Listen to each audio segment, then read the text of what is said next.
Okay, earlier in this module, we discussed how Gregor Mendel discovered dominant and recessive traits in plants. Do you remember what dominant and recessive traits are? Is that when dominant allele is expressed if it is present? It covers up a recessive allele that it hides, right? Yes, but if there's not a dominant allele present, then two homozygous recessive alleles that occur together will be expressed. Are all traits inherited in the way Mendel described?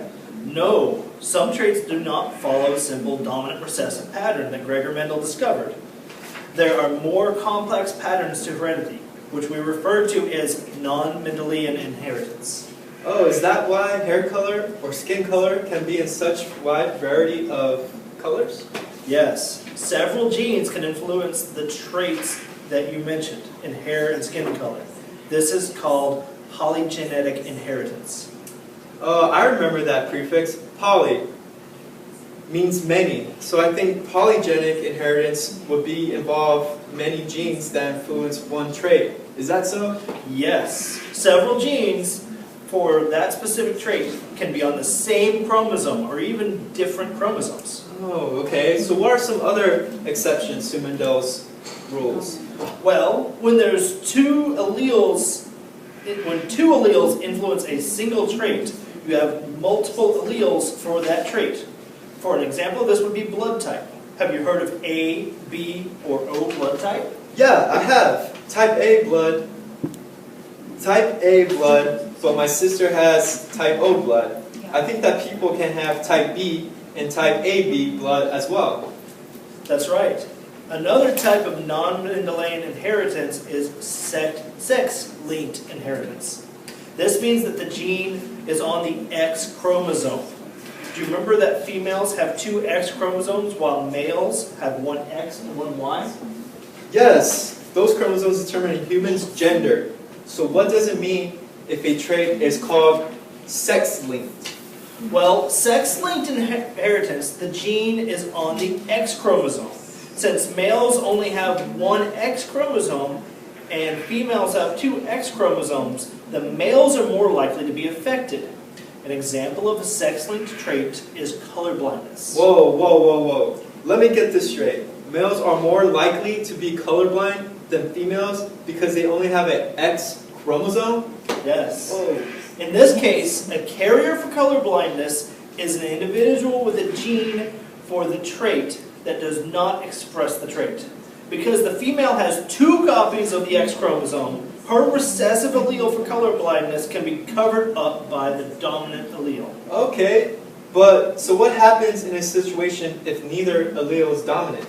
Okay, when neither allele is dominant over the other one, you get a blending of traits, or a phenotype that meets in the middle. Okay, is this why some people have wavy hair? The gene for straight hair and the gene for curly hair are not completely dominant over the other one. Right. One allele is not dominant over the other one, so it's called incomplete dominance. But what if both traits are dominant? Well, if both traits are dominant, then you will see both traits expressed. This is referred to as codominance. An example of this would be spotted or striped flowers, brindle dogs, or roan cattle. Okay, I have another question. Can the environment have an effect on our traits? Yes, most definitely. Acidic soils can affect flower color. Foxes and hares can change colors with the seasons to blend into their environment. If these animals live in a place where it gets white with snow, the animal's fur will gradually change color from brown to white. This feature protects them from predators. This information on genetics is so exciting, yet confusing at the same time. What do I need to remember about non-Mendelian inheritance? Okay. Traits that are passed down from generation to generation are controlled and expressed in different ways.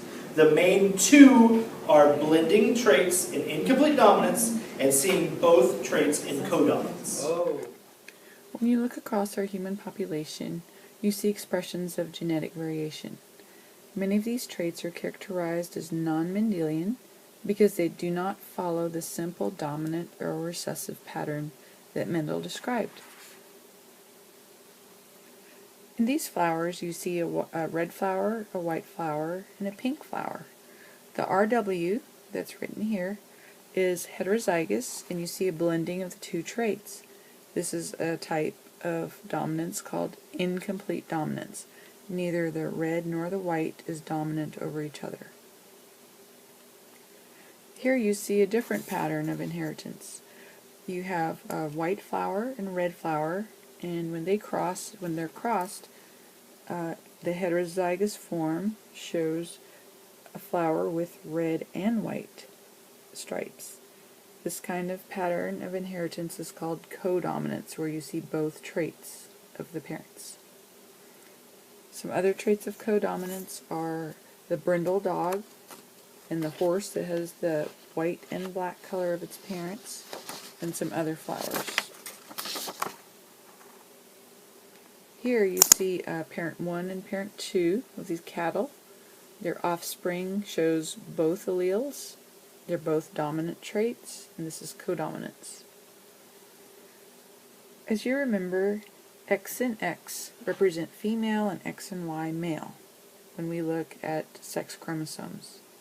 When a gene is on the X chromosome of a male, oftentimes that will be expressed because there's no dominant allele to cover it up.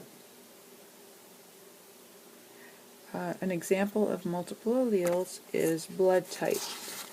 The type of blood we have comes in 4 phenotypes: type A, type B, type AB, and type O. Polygenic traits determine hair color, eye color, and skin color. That's why we see the wide variety that we do in humans.